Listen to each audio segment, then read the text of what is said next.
नमस्ते सबैजनालाई। आज म तपाईहरूलाई एउटा एकदमै लोकप्रिय र स्वादिष्ट परिकार करी पकौडा पकाउन सिकाउँदैछु। आउनुहोस् सँगै सुरु गरौँ है त।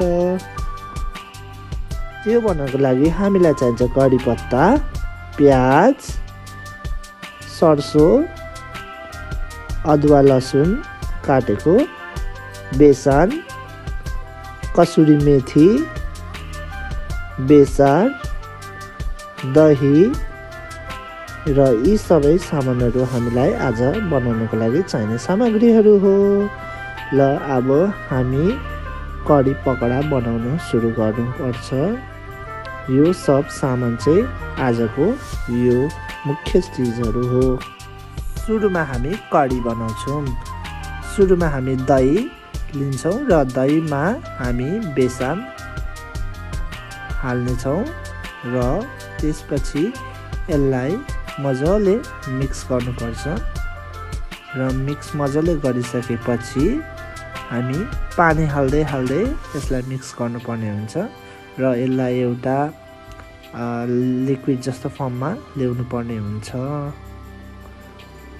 र त्यसपछि हामी यसमा पानी थप्छौँ र यसमा मैले अलमोस्ट 1 ग्लास वाटर लिएको छु र यसलाई मजाले मिक्स गर्नुपर्छ।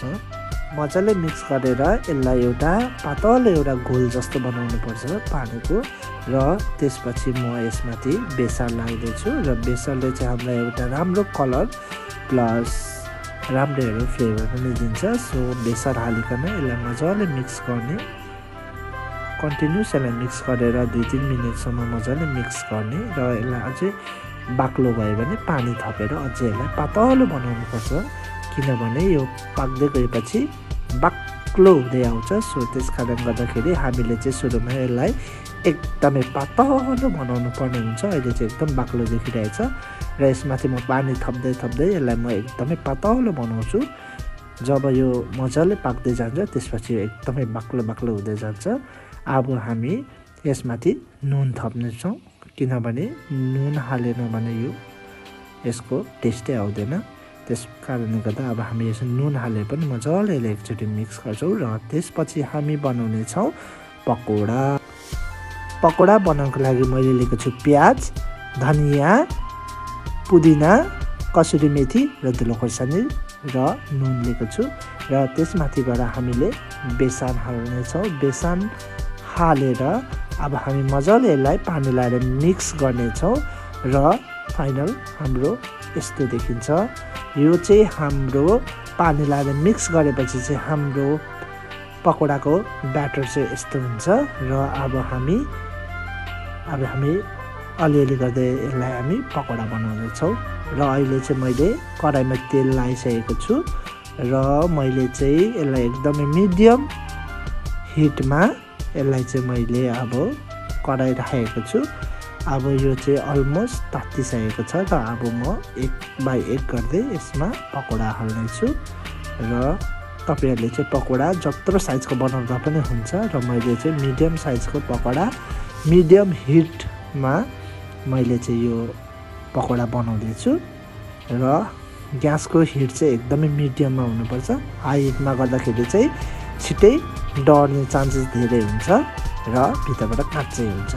त्यस कारण गर्दा हामीले चाहिँ हिटको चाहिँ एकदमै मिडियम हिटमा चाहिँ हामीले यसलाई पकाउनु पर्ने हुन्छ र तपाईँहरूले पकौडाको साइज जत्रो बनाउँदा पनि हुन्छ। मैले चाहिँ मिडियम साइजको बनाएको छु, किनभने मेरो कराई चाहिँ अलिक सानो नै भएको कारणले गर्दाखेरि मैले चाहिँ यसलाई सानो गरिकन 4-4वटा गर्दै यसलाई चाहिँ मैले फ्राई गर्दैछु। अब हामी कडी बनाउने छौँ र कडी बनाउनको लागि अब मैले तेलमा सर्सो हालिसकेको छु र यसमाथि म कडी पत्ता पनि हाल्छु र कडी पत्ताले चाहिँ अब एकदमै मिठो बास्ना र फ्लेभर पनि दिन्छ र अघि काटेको अदुवा र लसुनलाई पनि म त्यसमा मिक्स गरेर मजाले यसलाई फ्राई गरिदिनु होला र त्यस पछाडि अब म यसमा एड गर्छु मसिनो काटेको प्याज। अब यो प्याजलाई पनि मजाले हालेर मजाले यसलाई फ्राई गरिदिनु होला र त्यसपछि म यसमा एड गर्छु म कसुरी मेथी र मैले कसुरी मेथी हालिसकेको छु र यसलाई मजाले एकचोटि लो हिटमा मजाले चलाइदिनु होला र हामी यसलाई हल्काले लाइट ब्राउन रेन्जसम्म फ्राई गर्छौँ र अघि हामीले बनाएको कढीको घोल चाहिँ अब हामी यसमा हाल्नेछौँ र अब हामी यसलाई लो हिटमा मजाले हालेर यसलाई हामी चलाउने छौँ र यो चाहिँ पाक्दै गएपछि मैले अगाडि पनि भनिसकेको थिएँ यसलाई पाक्दै गइसकेपछि यो बाक्लो हुँदै जान्छ। सो त्यस कारणले गर्दाखेरि हामीले यसमा अझै पानी थप्नु पर्ने हुन्छ र अहिले पनि यो हिटले गर्दा अलिकति बाक्लो भइसकेको छ र यसलाई हामीले मजाले यसलाई लो हिटमा मजाले पकाउनु पर्ने हुन्छ र त्यस पछाडि यो पाकिसकेपछि चाहिँ यो यस्तो देखिन्छ। यो चाहिँ पाकिसकेको छ। अब हामी यसमा बिस्तारै 1 बाइ 1 गर्दै यसमा हामी पकौडा हाल्नेछौँ र अब हामी यसमा 1 बाइ 1 गर्दै अघि बनाएको पकौडाहरू हाल्नेछौँ।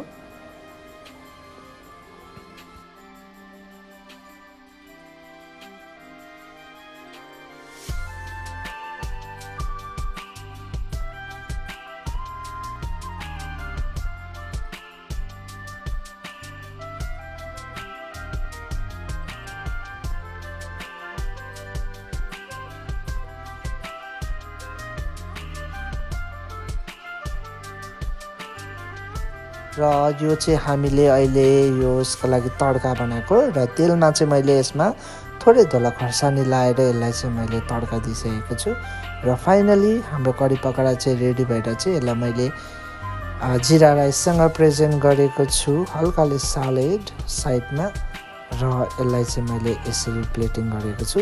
होप तपाईहरुलाई मन पर्यो होला। If you like this video then please don't forget to like, share and don't forget to subscribe to my channel, which is Subhash Limbu Official. Thank you for watching.